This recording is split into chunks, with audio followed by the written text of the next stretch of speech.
हाँ जी बेटा, I hope वो पिछली स्लाइड्स तक आपको अच्छी तरह समझ आ गया। इस वाली स्लाइड में जैसे कि मैंने लास्ट में बताया था, डैम के बारे में डिस्कस करेंगे। तो हम वेस्ट नहीं करते टाइम, मेन हेडिंग क्या रहने वाली है इसकी, multipurpose river projects and integration water resources management. इसमें हम डिस्कस करेंगे एक तो मल्टीपर्पस रिवर प्रोजेक्ट। हाँ भी सर, आपने तो बोला था कि डैम के बारे में कराएंगे, ये मल्टीपर्पस रिवर प्रोजेक्ट कैसे आ गया, बताता हूँ क्यों। और दूसरी बात करेंगे integration water resources and management. मतलब हमारा मेन मकसद क्या है, पानी बड़ा ज़्यादा है, उसको कैसे मैनेजमेंट किया जाए। इंटीग्रेशन का मतलब क्या होता है, उसको इकट्ठा कैसे किया जा सके ताकि हम उसका पानी का यूज़, बहते हुए पानी का यूज़ अलग अलग तरीके से अपने अकॉर्डिंगली कर सके। तो ये है हेडिंग। दो बातें डिस्कस करेंगे। पहली बात डिस्कस करेंगे हाँ भी मल्टीपर्पस प्रोजेक्ट क्या होते हैं रिवर वाले, और दूसरी बात हम पानी को इकट्ठा करके कैसे यूज करेंगे, और भी बड़ी सारी बातें, और पानी को कैसे मैनेज किया जा सके। हेडिंग समझ आ गई। अब बढ़ते हैं कंसेप्ट की तरफ। हमने पिछली वाली स्लाइड में ये डिस्कस किया है, हमारे पास बड़ा ज्यादा पानी है पर हमारे पास क्या है, फ्रेश वाटर कम है। 2.5% फ्रेश वाटर है, उसको हमने उसको मैनेज करना है, कैसे यूज करना है, यूज करने के क्या क्या तरीके हो सकते हैं। और दूसरी बात हमने ये डिस्कस करनी है हाँ भी उसको कैसे बचाया जा सके, कैसे कंजर्व किया जा सके। तो आपकी रीडर में इस पैरे की शुरुआत होती है इस लाइन से, how do we conserve and manage water. हम वाटर को कैसे कंजर्व कर सकें, कैसे बचा सकते हैं, और कैसे मैनेज करें ताकि फ्यूचर जनरेशन के लिए पानी बच सके। तो उसका आंसर क्या है, बाय हाइड्रोलिक स्ट्रक्चर। हाँ अभी बड़ा सवाल, हाइड्रोलिक स्ट्रक्चर क्या होता है। हाइड्रोलिक स्ट्रक्चर वो होती है जहां पर हम पानी को स्टोर कर सके ताकि हम फ्यूचर में या आने वाले कुछ समय में पानी का अपने अकॉर्डिंगली यूज कर सकें।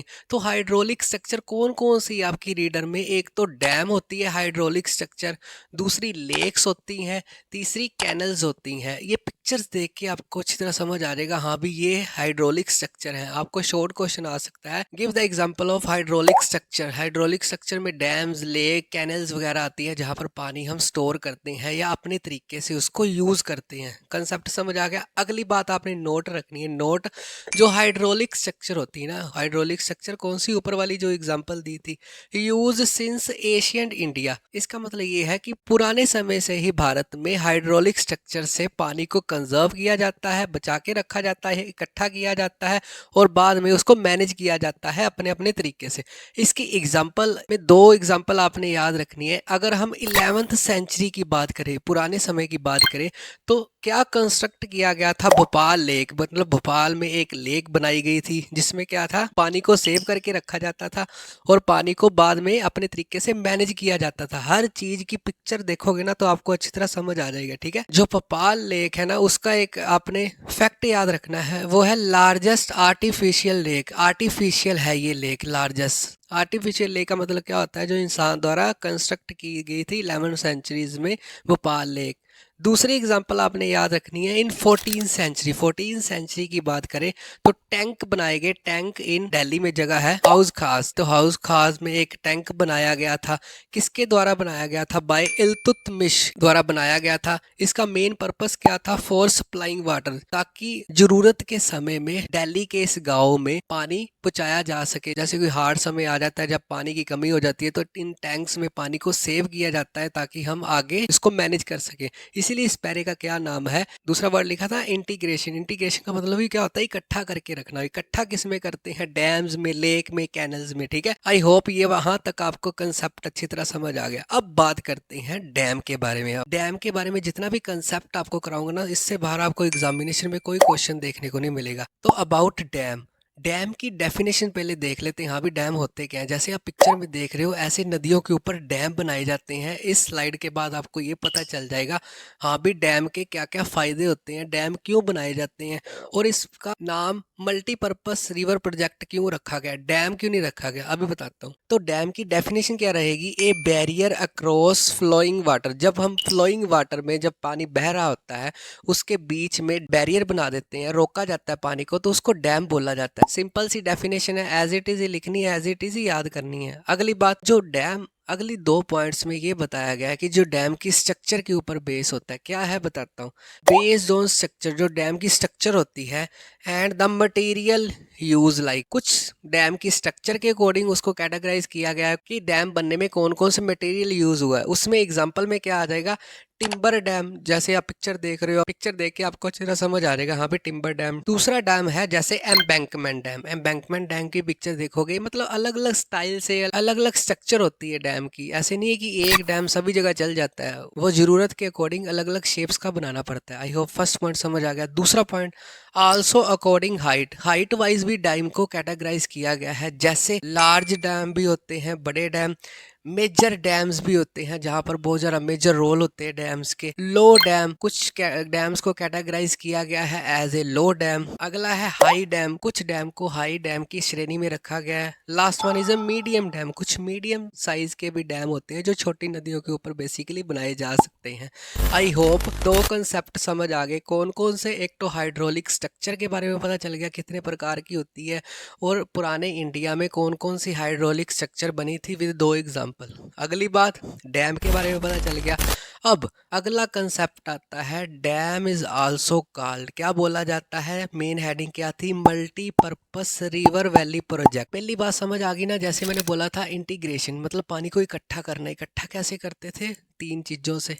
अब अगली बात आ गई मल्टीपर्पस रिवर प्रोजेक्ट, किसको बोला जाता है, डैम को। तो दोनों पॉइंट आई होप आपको समझ आ गए। डैम को बोला जाता है मल्टीपर्पस रिवर प्रोजेक्ट, और इंटीग्रेशन मतलब पानी कैसे इकट्ठा करना है। अब सबसे बड़ा सवाल, डैम को क्यों बोला जाता है भाई मल्टीपर्पस रिवर वैली प्रोजेक्ट, क्यों बोला जाता है? उसका आंसर जैसे मैं समझाऊंगा वैसे एग्जाम में लिखना है, अगर आता है तो ठीक है। पहला इसका कारण है जनरेशन ऑफ पावर। जो डैम है ना, सिर्फ और सिर्फ इरिगेशन के लिए यूज नहीं होता, मतलब खेतों को पानी देने के लिए यूज नहीं होता। आज के समय में उससे इलेक्ट्रिसिटी भी प्रोड्यूस की जाती है।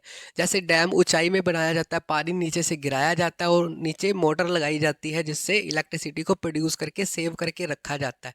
पहला पॉइंट। दूसरा point, also use for irrigation. Irrigation का मतलब होता है सिंचाई करना, खेतों में पानी डालने के लिए भी डैम का यूज किया जाता है। तीसरी बात, फ्लड कंट्रोल। इससे फ्लड का भी कंट्रोल होता है। जैसे नदी में फ्लड वगैरह आ जाते हैं ना, डैम उसको कंट्रोल करता है। कैसे? Bye storing and regulating water. अपने तरीके से डैम में पानी स्टोर किया जाता है ताकि बढ़े ना, और रेगुलेट किया जाता है, अपने तरीके से छोड़ा जाता है, अपने तरीके से पानी को बंद किया जाता है, जिससे फ्लड की समस्या दूर हो सकती है। अगली बात, सोयल कंजर्वेशन। मिट्टी को बचाने में भी, मिट्टी को सेफ रखने में भी डैम का यूज होता है। कैसे? Slow down water speed. अब इस बात को समझो, पानी की बड़ी ज्यादा स्पीड है, मिट्टी को खराब कर रही है। जैसे ही डैम बन जाएगा, हम अपने तरीके से उसको रेगुलेट कर रहे हैं, हम अपने तरीके से उसकी स्पीड को कम ज्यादा कर रहे हैं, जिससे मिट्टी की उपजाऊ शक्ति बनी रहती है, मिट्टी खराब भी नहीं होती। इतने सारे कारणों के चक्कर में भाई डैम को क्या बोला जाता है, मल्टीपर्पस। जैसे मल्टीपर्पस है ना, इसके एक पर्पस नहीं है, बड़े सारे पर्पस है। इलेक्ट्रिसिटी प्रोड्यूस करी जाती है, इरिगेशन करी जाती है, फ्लड कंट्रोल करे जाते हैं, सॉइल कंजर्वेशन करी जाती है। इसीलिए डैम्स को क्या बोला जाता है, मल्टीपर्पस रिवर प्रोजेक्ट बोला जाता है। आई होप यहाँ तक समझ आ गया। एक फेमस पर्सनैलिटी है जिसने इसको एक नाम दिया, जवाहरलाल नेहरू। प्राउडली क्या बोला है, डैम आल्सो कॉल्ड, उन्होंने प्राउडली बोला है, डैम को एक टाइटल दिया है as temple of modern India. Dams को एक टाइटल दिया है, किसने दिया है, जवाहरलाल नेहरू जी ने। क्या टाइटल दिया है, dam is also called temple of modern India.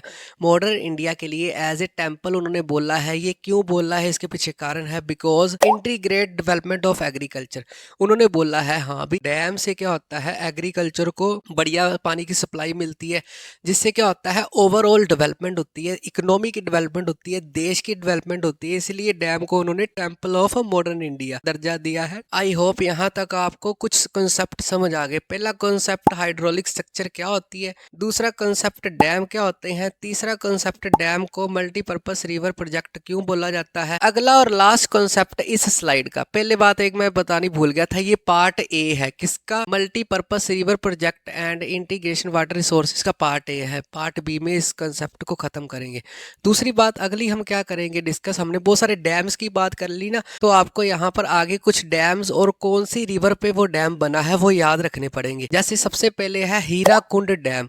Hirakud dam का नाम है, वो कौन सी नदी पे बना है, महानदी पे बना है। और आपकी जनरल नॉलेज के लिए बता दूं, ये वाला डैम है उड़ीसा में है, उड़ीसा स्टेट में है। इसको वैसे भी याद रख सकते हो, हीरा से याद रख लो, जो डायमंड होता है ना हीरा, वो एक महाविशाल हीरा है जिसको कोई उड़ा के ले गया। तो तीनों चीजें क्लियर होगी यहाँ पर, हीराकुंड और महानदी मतलब महाविशाल, और लास्ट में उड़ीसा हमारी स्टेट है जो उड़ गया था, ठीक है। दूसरा डैम है सरदार सरोवर डैम। सरदार सरोवर डैम कौन सी नदी पे है? नर्मदा रिवर। वैसे ये वाला डैम गुजरात स्टेट में है। अब इसको कैसे याद रखेंगे? जो सरदार होते हैं ना, जो सरदार जी होते हैं, बड़े नरम स्वभाव के होते हैं, उनका जो बिहेवियर होता है नरम होता है। सरदार सरोवर से नर्मदा, और सरदार जी को चाहे रात को बुला लो हेल्प के लिए, वो आ जाते हैं गुजरात, ऐसे याद रख लो। अगला डैम है नागा अर्जुन डैम। नागा अर्जुन डैम कहाँ पर है? कौन सी रिवर पे है? तुंगभद्रा रिवर। तुंगभद्रा रिवर में नागा अर्जुन डैम है। ये कौन सी स्टेट में है? आंध्र प्रदेश में। तो इसको ऐसे याद रख लो, फनी सी है लाइन, नागा मतलब एक नाग से याद रख लो, तंग गली में एक नाग है और अंदर प्रवेश हो रहा है, मतलब आंध्र प्रदेश। उसके बाद लास्ट है भाखड़ा नंदल डैम। भाखड़ा नंदल डैम कौन सी नदी पे है? सतलुज रिवर पे है। सतलुज रिवर पे भाखड़ा नंदल डैम है, जो कौन सी स्टेट में है? हिमाचल प्रदेश में है। इसकी ट्रिक मेरे को आप कमेंट बॉक्स में बताओगे, मेरे को आप याद करवाओगे। आई होप ये स्लाइड आपको अच्छी तरह समझ आ गई। अगली स्लाइड पार्ट बी में हम ये फुल चैप्टर ट्रिक्स के साथ देखने के लिए डिस्क्रिप्शन बॉक्स में लिंक पे क्लिक करें